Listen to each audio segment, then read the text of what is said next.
Bon matin, Gloria!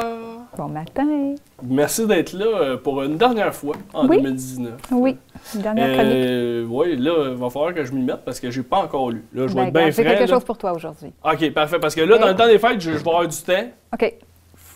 Qu'est-ce que je dois là?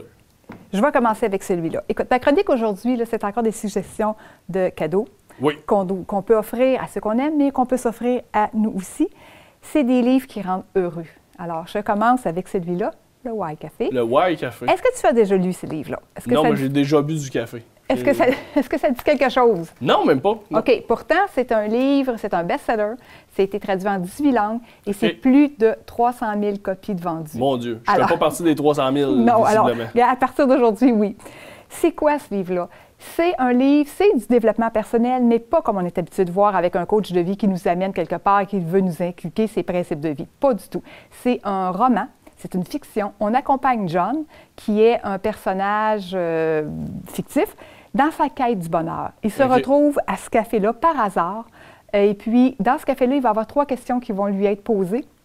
La deuxième et la troisième étant attachées à la première, naturellement, pour trouver un sens à sa vie, notre raison d'être. Qu'est-ce qu'on veut faire? Où on veut aller? Et c'est son cheminement à lui, tu sais, à mesure que tu lis le livre, tu te sens interpellé. C'est 140 pages, pourtant je lis vite, je suis habituée de lire, mais c'est les 140 pages qui m'ont pris le plus de temps à lire. Pas parce que c'est plate. Non, pas parce que c'est plate. Parce que tu es arrêté dans ta lecture sans le savoir, puis son cheminement devient ton cheminement. Et c'est ça que je trouve beau. Tu prends le temps de lire. Bien, plus que ça, tu prends le temps de réfléchir. De réfléchir, c'est ça. Ben oui. Moi, je réfléchis pas quand je parle, avant de parler. Je vais te le suggérer fortement. Quand lui chemine, tu chemines. Et quand tu as fini le livre, tu as fait le travail que tu avais à faire. C'est pas un livre qui te suggère de faire quelque chose à la suite. Là, bon, il faut que tu changes ta vie, il faut que tu fasses ci, il faut que tu fasses ça. Pas du tout. Le cheminement, il se fait durant la lecture et c'est ça la beauté de ce livre-là. Quand tu as terminé, tu sais où ce que tu t'en vas. En tout cas, tu as des réponses à certaines questions. Tu sais pourquoi tu existes ou c'est quoi le sens de ta vie.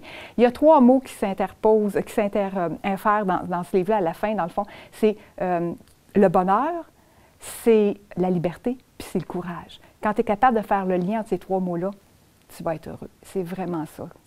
C'est là.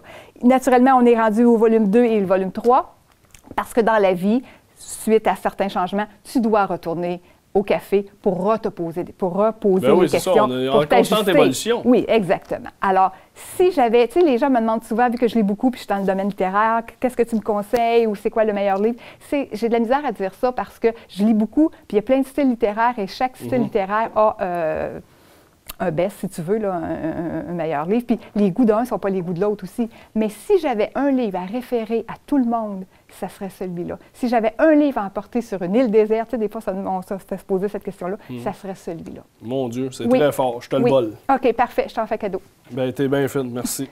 On continue avec le dernier, Jérémie Demé. Oui, qui en a sorti plusieurs. Oui, bien là, son dernier, c'est La vie. La vie, c'est quoi? Bien, c'est des discussions avec son ami Franks. C'est pour s'outiller, pour être plus épanoui. C'est un peu dans la suite logique. C'est bien fait. On prend ce qu'on a besoin puis on laisse tomber le reste, mais c'est quand même bien à lire. C'est correct. Disons que pour moi, celui-là c'est très dur à arriver. C'est très dur à coter. Comme on dit, oui, exactement. Je te propose aussi, pour être heureux, le lâcher-prise. Tout le monde fait du lâcher-prise. Notre ami ici, Mac Gervais. Dans la même thématique, là. Oui, toujours dans la quête du bonheur, toujours pour être bien dans sa peau. Le lâcher-prise de Mac Gervais, c'est un peu spécial. Il vient nous proposer sa vision à lui, sa technique du lâcher-prise. Et la chose importante là-dedans que je peux te dire, c'est que le lâcher-prise, c'est pas quelque chose qui s'acquiert facilement. C'est une décision qu'on prend et on doit toujours revenir sur sa décision parce que les sentiments viennent nous rechercher, puis à un moment donné, on se laisse embarquer. Non, il faut toujours avoir à l'esprit qu'il faut se questionner puis reprendre la décision de laisser aller cette chose-là qui nous fatigue ou auquel on ne veut pas interférer. La petite boîte ici en avant, c'est tellement cute. C'est du cocooning. Alors, tu as une paire de bas réconfortants, tu as des petites pensées, un petit livre qui te donne des petits trucs pour relaxer, pour te faire du bien, toujours dans la quête du bonheur. Pour te rappeler là, qu'il faut être heureux puis que prendre le temps d'être heureux. Oui, c'est important de prendre le temps. Oui, c'est important de prendre le temps, effectivement. La tasse ours.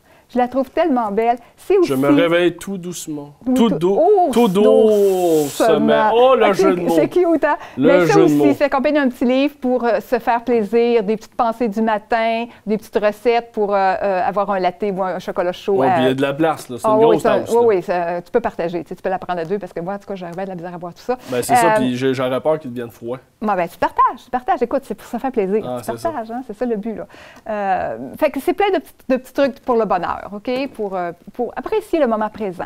Et puis la dernière, la petite boîte-là, c'est des petites pensées qui sont super le fun. Lis-la. Je ne sais pas si tu vas être capable. Regarde, ils ne sont pas déballés, là, naturellement. Ils ne sont pas déballés? Non, c'est plein. Regarde, il y en a une sur le dessus de la boîte. C'est vraiment bien. Ici?